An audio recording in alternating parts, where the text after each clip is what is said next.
Sarah knew firsthand what having a child in the NICU was all about. So her daughter Amelia is 4 years old now, but when Amelia was first born, she spent 4 months in the NICU. I can't imagine just how hard that was to have to leave your baby every single day to go home, not allowed to stay there.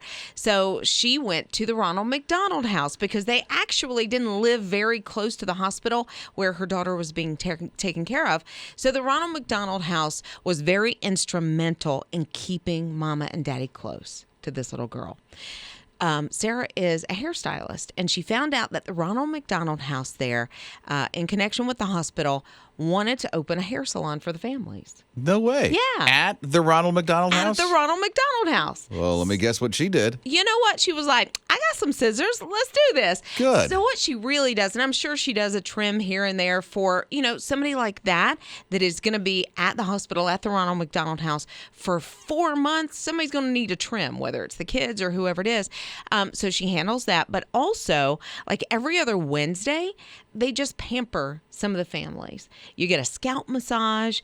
For the women, they will give like a style and a blowout, and just make them feel, how when you're just under a lot of stress and you got a lot of things going on, that's the last thing you're thinking about. Yeah. Makes you kind of feel human again. Just to have somebody pamper you a little bit. I love that she does that. She knew firsthand what it was like and wanted to give back. I don't know how many Ronald McDonald houses do that, if they all have the opportunity or the capability of doing that, but at least at this one, she's doing that. Yeah, for them. and maybe an idea if you're with a Ronald McDonald House. Yeah, there's a guy that works for a company, and this is in Chile, and he got his paycheck, and he was like, oh, that looks nice. And he went to his boss and said, I've been overpaid by like 1.65 million Chilean pesos. And that's about $185,000. Nice. So just think about that. You go, you get your paycheck, and it's got almost $200,000 extra. And so he tried to do the right thing. He said, hey, I want you to take this back out of my check and let's figure this out. So they said, okay, so what you're going to have to do, because it's already in your account, is you're going to have to go to the bank and get the money and kind of bring it back to us or transfer it back. Wow. Then the guy never showed back up. He took it and ran, huh? He took it and ran. He started to do the right thing and then did the wrong thing? He was tempted. Dude. And so they still can't find the guy. And I'm like, that's not a whole lot of money to be running the rest of your life. Like, are you kidding me? Like, what are you doing? Dude, bring it back. I know. So a couple of years ago, had about $2,000 accidentally added to my check. And of course, that's huge. I mean, I was like, that belongs to somebody else. That's not mine. Got it back to the right place. Good for you. Well, I mean, you gotta do it. Right? Guy, what Listen, are you doing? You're going to get caught anyway. You're going to get caught. The guilt, I can't even imagine. I cannot imagine the guilt. Mm-hmm. If, you buy that thing that you're hoping this money, helps you purchase, it's and just the overwhelming conviction. Oh my! I thought goodness. Liz is going to honestly say, "Oh, yeah," and he gave all the money back, but the dude took it and ran. He took it and ran, but like you say, man. It's going to catch up with him At some point.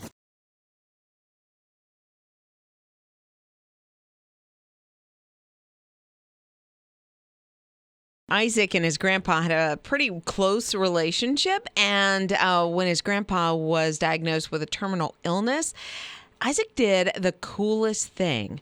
He went and interviewed different people in the family about their memories of grandpa and experiences and growing up, as his kid and all this. And he put them together in what he called a memory box. And he made it like he recorded them saying these things, not just writing them down, actually got their voices, put it together in almost like an old-fashioned radio, like from a long time ago. And so called it memory boxes, gave it to Grandpa. Grandpa's crying, like the whole thing, just the memories and, everything it brought up. Isaac is now making them for other elderly people. Oh, really? Yeah. He wound up getting a passion for this. He did. He saw what it did for his grandfather, just how it touched his heart.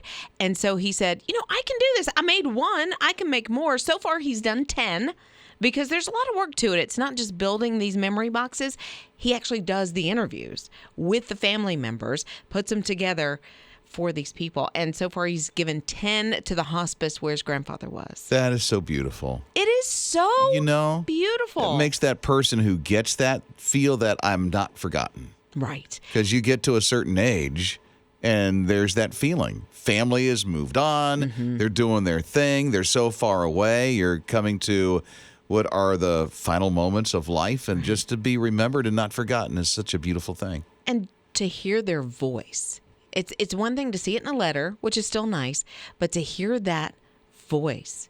If you have a voicemail from someone that's passed on, you never want to lose it. Yeah, you keep it, right? You keep it for as long as possible. This is such a beautiful thing.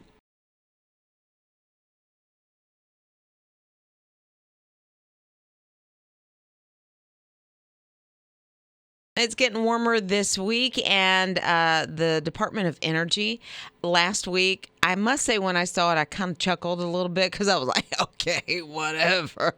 They say they would like for us to set our thermostat to 78 degrees. We do that during the day when we're not when we're not home. Yeah. 78 degrees? Yeah. Oh, my goodness. Yeah, so we have a newer thermostat when we had to get new air conditioning because the old one broke on us a couple of summers ago. How does that always happen? Yeah, right in the heat of summer, it breaks. Anyway, we got it replaced, and they have these new thermostats where you can do scheduling, and so during certain hours of the day, we do put ours up to 78, but when we're home, it's down a little cooler. It's around 76.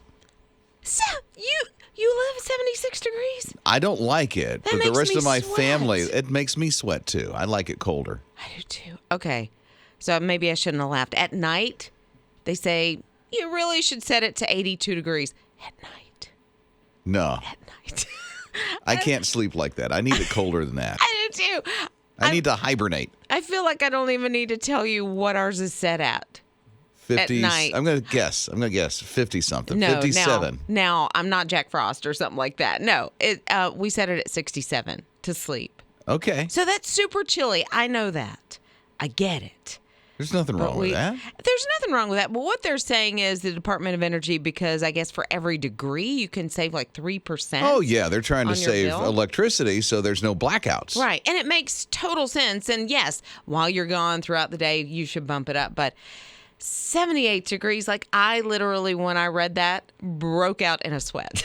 She's sweating now, as a matter of fact.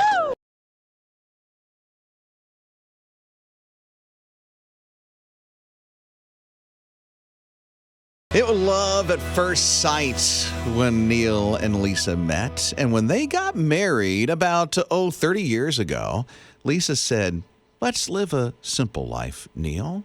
Neil said, "Yeah. Let's do that." It's Rob and Lizz, his morning crew on his radio. So even today, they only make telephone calls from a landline, something that's connected to a cord in your house. Okay? In case you don't know what a landline is. I didn't even think about that. Really, right? They have cash only, so they only pay with cash. They have a black and white television, not color. Goodness. It's not a flat screen. So they live like it's in the 30s. They even have a 1930 fridge. Yeah, and from the year 1930. Their car's like 100 years old. Like every part of their life or lives is 1930s. I wonder if they speak like that. You know, if you've ever seen an old movie and throwbacks, and the way they talk is very dramatic. Well, they awesome. dress like they're in the 30s. Yes, they do. So that's how they walk around. They have an old telephone from the 1930s. There's not a computer, but there's this thing that people used to use called a typewriter that you would type letters on paper. Oh, my goodness. Do they use whiteout when they make a mistake? I don't know when that came out. I don't either. The whiteout. I can't imagine living like the 1930s. She does all the dishes herself. She does, and I mean by hand, not loading a dishwasher. She does all the laundry by hand, So I don't know if she goes out into the pond in the backyard and the old washer thing. Yeah, I'd never The used one. washboard? The washboard. I know what couldn't you're think of talking the name about. of it. Yeah. And when we say washboard, we think of abs now. No, that's not what she's using.